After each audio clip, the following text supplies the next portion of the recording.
I'm Eli Karp, founder of Hello Living, a community-based real estate development company in Brooklyn. A simple signature philosophy that has fueled and defined my success as an entrepreneur for nearly 2 decades, and with more than $500 million in development projects.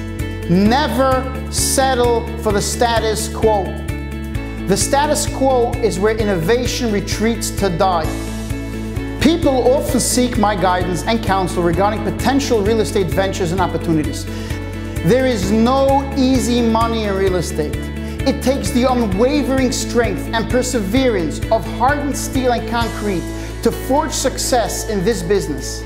I only design units that I could actually see myself living in. I'm Eli Karp, and this is my blueprint.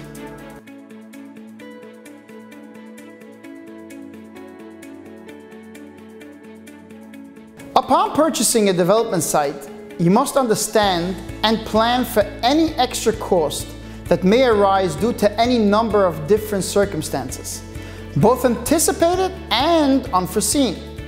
Always keep these additional costs in mind when negotiating a price per square foot. If you plan on taking on any of the previous mentioned red flags, like an E designation, or close proximity to MTA line, landmark status, or flood zones, you must understand the cost and additional timing involved when you negotiate the purchase price.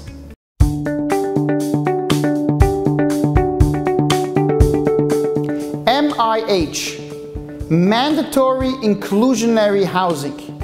Certain areas require mandatory inclusionary housing, a program that alters zoning so that a certain percentage of new housing built on that lot must remain permanently affordable.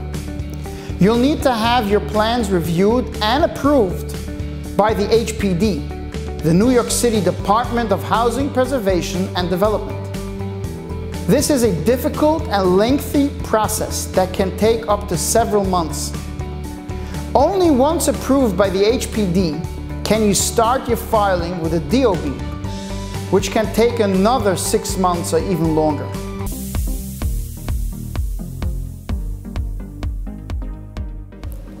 Demolition is very expensive, so it often makes sense to pay a little more for an empty lot, because you'll ultimately save on demolition costs. Sometimes you'll have the additional costs of supporting the neighboring walls connected to that old lot. And if it's an attached structure, it becomes even more complicated and costly, as you'll need to waterproof and apply stucco to their exposed walls before you can proceed with your project.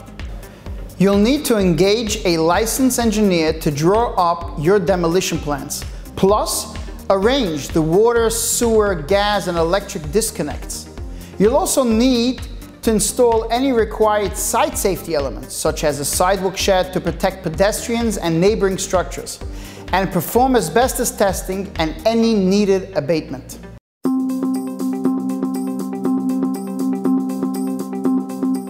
If there is any existing structure adjacent to your lot, you will most likely need to dig deeper than its foundation, forcing you to underpin that neighboring building and extend it down to match your new footing.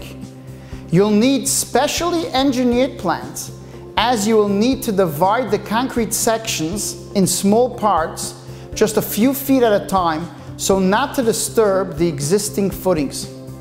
You'll need to hire a survey monitoring company to monitor the structure you're underpinning to ensure there is no cracking resulting from the process. You'll also need to execute an access agreement with that neighbor.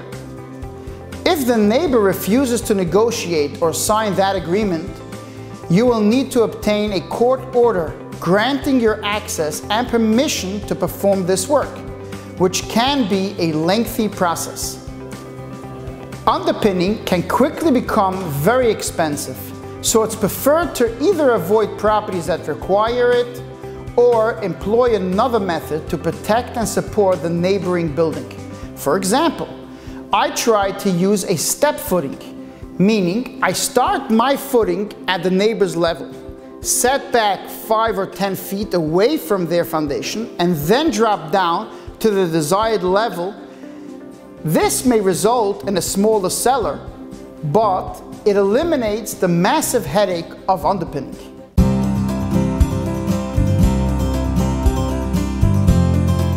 If you have an attached neighbor and their building has a chimney, you are legally required to extend their chimney up to the top of your building and are responsible for that cost.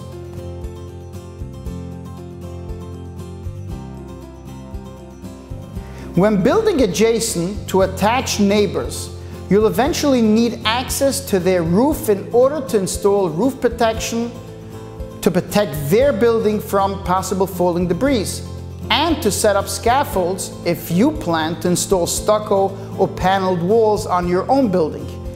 You'll need to negotiate and execute access agreements with your neighbors, and it's almost always easier and more efficient to retain an attorney to handle these agreements in a manner that ensures that all parties are happy and to prevent future issues or disputes for years to come.